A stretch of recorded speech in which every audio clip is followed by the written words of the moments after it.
Hello everyone, welcome to my another blog. আজকে ভাইয়ের বিয়ের জন্য শাড়ি কেনা হয়েছে, আরও কী কেনা হয়েছে সেটাই আজকে আপনাদের সাথে থাকবে। আমি বিয়েগুলো আসলে কিভাবে এবং কেমন হয় সেটা আপনাদের সাথে শেয়ার করব। যদি দেখতে চান তাহলে অবশ্যই সাথে থাকবেন। তো এটা হচ্ছে ছেলের বাড়ির থেকে আর কি মেয়ের জন্য যা যা কেনার ছিল সেগুলো কিনে এটা লাকিজ ভরে পাঠিয়ে দেবে মেয়ের বাড়িতে একদিন আগে। আর এখানে থাকবে মেয়ের কসমেটিক দিক থেকে শুরু হতে একটা মেয়ের যাবতীয় যে জিনিসগুলো প্রয়োজন হয় সেগুলো, আর সাথে লাগেজের সাথে একটা চকলেটের প্যাকেট দিয়ে দেয়। যখন মেয়েকে সাজানো হয় চকলেটের প্যাকেটটা খুলে সবাইকে বিতরণ করে দেওয়া হয়, এই জিনিসটা আমার কাছে বেশ ভালো লাগে।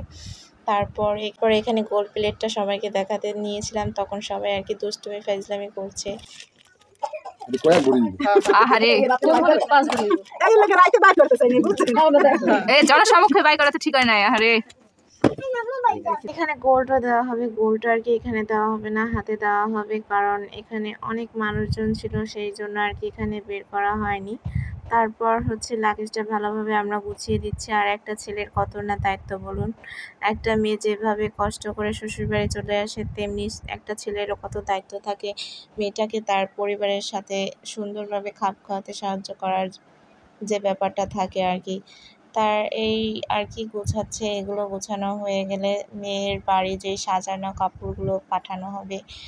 আর এখানে মুরব্বিদের জন্য কিছু শাড়ি পাঠানো হবে, তারপর মেয়ের জন্য কিছু 3 পিস, তারপর সেকেন্ড শাড়ি যেটা আর কি থাকে মেয়ের বাড়িতে, এগুলো আর কি সব সাজিয়ে পাঠিয়ে দেবে। তারপর আবার মেয়ের যখন বাসায় ফেরত আসবে তখন এই লাকিজের সাথে একসাথে মেয়েকে পাঠিয়ে দেওয়া হবে। তো বিয়ে কালকে ছিল, সেজন্য আমরা এগুলো আজকে থেকে সাজিয়ে নিচ্ছি যাতে কোনো কিছু মিস না যায়।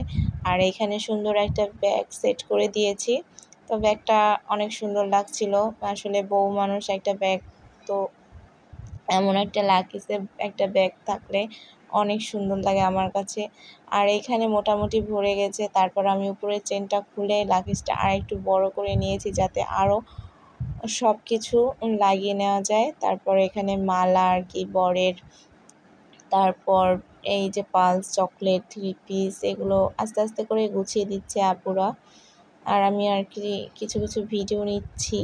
তো আপনাদের অঞ্চলে কি এভাবে আর কি পাঠানো হয় তাহলে জানাবেন। আর আমাদের গ্রামে তো এভাবে আগের থেকে লাকিজ পাঠিয়ে দিয়ে দেওয়া হয়, কারণ যাতে যেদিন বিয়ে সেই দিন আর কি কোনো ঝামেলা না থাকে। তারপরেই বিয়ের শাড়ি শুড়ি রেডি করে পাঠিয়ে দেবে এখন। আর ব্লগটা আজকের মতো এখানেই, সবাই ভালো থাকবেন, আল্লাহ হাফেজ।